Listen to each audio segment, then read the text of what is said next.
Good afternoon and welcome to the Midday News. Here's what we have in the bulletin. Stage is set for the Prime Minister's swearing in. 2-year-old among 2 killed in shooting. And later in sports, Jamaica adds to medal tally at World Championships.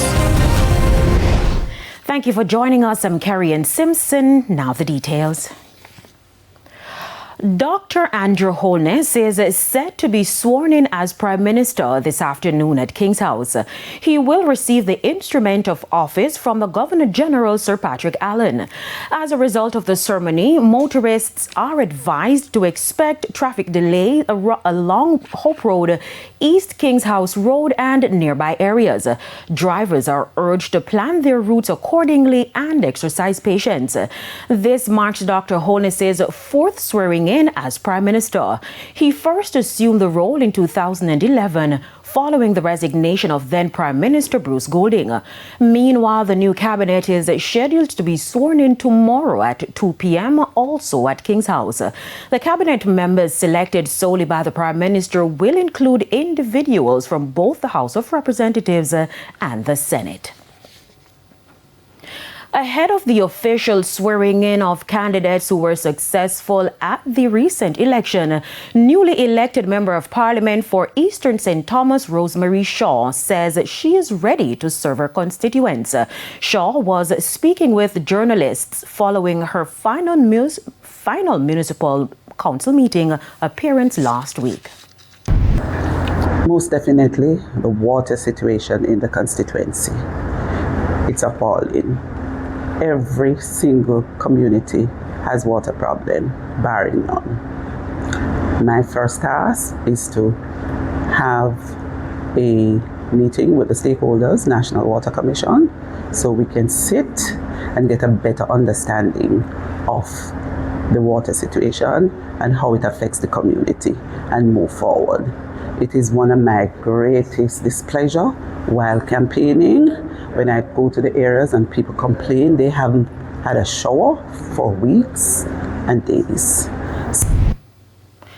The St. Andrews South Police are investigating a shooting in Marverley yesterday evening that left 2 people dead and 1 injured. Among the deceased is a 2-year-old boy whose identity has not yet been confirmed. The second victim has been identified as 25-year-old Kimani Powell. A third individual was injured in the attack and is currently receiving treatment in hospital. According to preliminary reports, around 7 p.m., a group of armed men invaded a section of the community and opened fire on several people who were gathered playing board games. Meanwhile, residents told TVJ News that they are in shock at what took place. This just surprising, you know? Surprising to our leap. Nobody now look for this. Nothing really been going for the last. Nothing. So this just surprising. What has changed over the last few months why things get so quiet? Well, I guess at the presence of the police, them, you know, because the place they done the lockdown for a while, so I guess that did kind of have the place so quiet. The police in the area. The curfew was rough, you know, because you know the curfew lockdown was at 6 o'clock and most people own business, people who work and come in, them really catch them seal off. So when a man left work 5 o'clock, it's hard for him come catch a shop open by 6. By him reach in a good all 6:37 and shop lock. Oh, so the presidency patrol them better then? Yeah, patrol them 100 times better. The Manchester police say they have seized the getaway vehicle used in a robbery on Mountain View Avenue in Kingston yesterday. The driver is now in police custody. About 11:30 a.m., a vehicle fitting the description of the vehicle that was reported in Kingston was spotted along the Greenvale main road.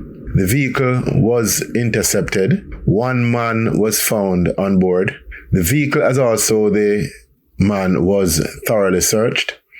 and a large sum of money, including Jamaican and United States currency, was found on his person. The man was taken into custody pending further investigation in the alleged robbery.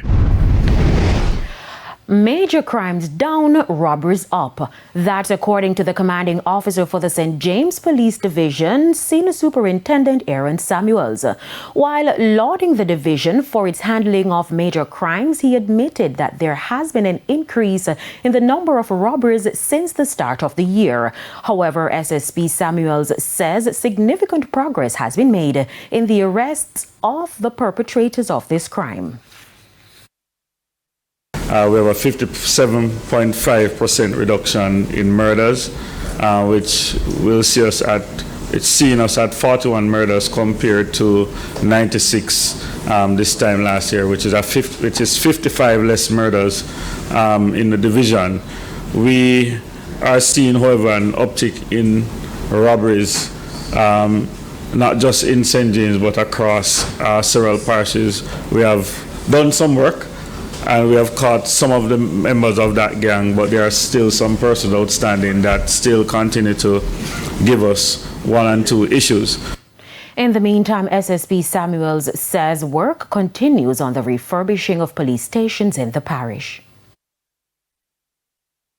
How we are doing things now as a force is that we have a committee that comes together and we look at the different stations that are being built, and we ensure that the station is designed to last another 50 years. In terms of the facilities that are there, it's community oriented. There's always a community space there.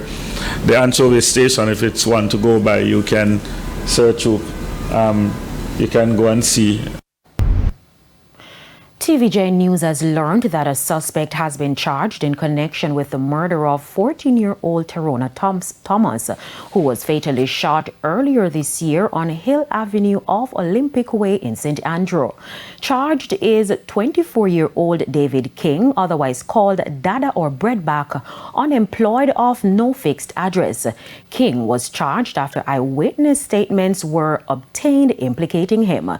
He is currently in hospital after being shot and injured by gunmen in Limehall St. Anne last Saturday. Terona, a student of Pembroke High School, was among a group gathered at a food stall on April 17 when 2 armed men approached and opened fire, hitting 3 people. She sustained multiple gunshot wounds and later died while receiving treatment at hospital. To a TVJ News follow-up, National Works Agency Communications Officer for the Western Region, Janelle Ricketts, has described the situation along the Montpelier Main Road as unfortunate. It follows a protest by taxi operators Monday about the poor road conditions. We have been in discussions with the Water Commission with a view to having the area properly reinstated. The National Water Commission currently has a project in place to install water mains along that particular stretch of road. So what has been happening is that the area has been cut, pipes have been installed, and temporary reinstatement has been done along the stretch. She says due to recent flooding, much of the roadway has been eroded. We continue to monitor the situation, and we are in active dialogue with the National Water Commission. And we anticipate that the National Water Commission will, in short order, be able to have a resolution to the issue. Auxiliary staff at the Brunton Primary and Infant School are expressing growing frustration over a prolonged delay in payments from the Ministry of Education, which they say has gone far beyond reasonable limits. The principal, that's the school's principal, Carleen Robinson Allen, acknowledged the issue and says that she has been actively working to have it resolved as quickly as possible. But despite the reassurances, the workers are calling for action. Support staff is not what you wish they could be. We are the pillars of the system. We are the ones that are here during the hurricanes. We are the ones that clean up after the mess. We are the ones that prepare the place for classes on every morning. Now the ministry sees us as slaves on a plantation. That cannot be going forward. How salaries are dealt with is left. When it comes to getting paid, you're stressed as if you will be paid. Either we get some of the money and we don't know where the rest is. And by right, every fortnight you're supposed to get between your, I'm not like about 30 something, 33,000 some change. Sometime I remember one fortnight I got 13,000. I'm saying to myself, if I get up out of my bed each and every day and execute my job at my best, they know at the institution I execute my job at my best, and at the end of the day, you feel like your hard work is totally not being rewarded. It is time for a break. Stay with us, more stories when we return.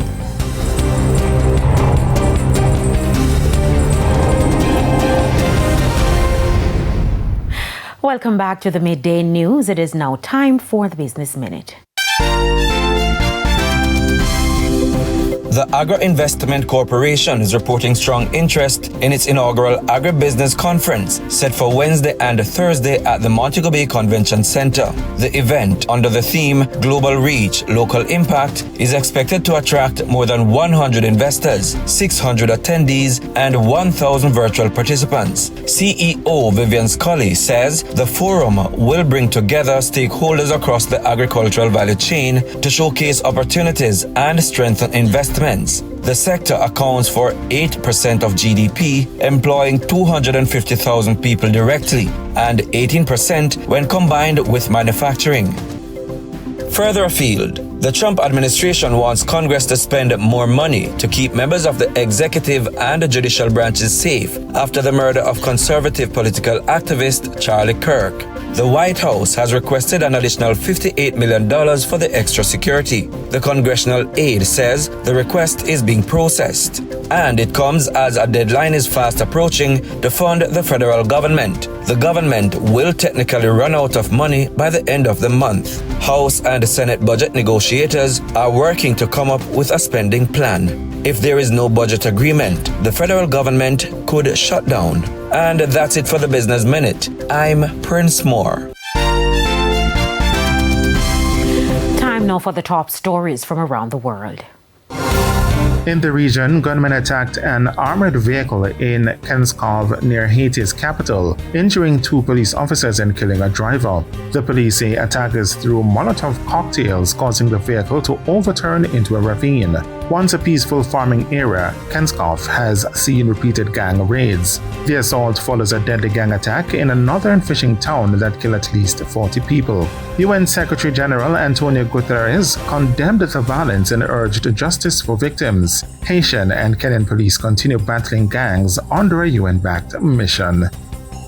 On the international scene, U.S. President Donald Trump says the U.S. military destroyed a suspected Venezuelan drug vessel traveling in international waters, killing 3 people on violent drug trafficking cartels on the way to the U.S. He provided no evidence the boat was carrying drugs. Venezuelan President Nicolas Maduro condemned the move as U.S. aggression amid rising tensions after a U.S. strike in the Caribbean killed 11. Tensions between the 2 countries escalated after the U.S. deployed warships to the southern Caribbean on what officials said were counter-narcotics operations, carrying out a strike which killed 11 people. And those were the top regional and international stories. I'm O'Shane Masters. Thank you, O'Shane. We now head to a quick break. When we come back, we'll have your midday sports report.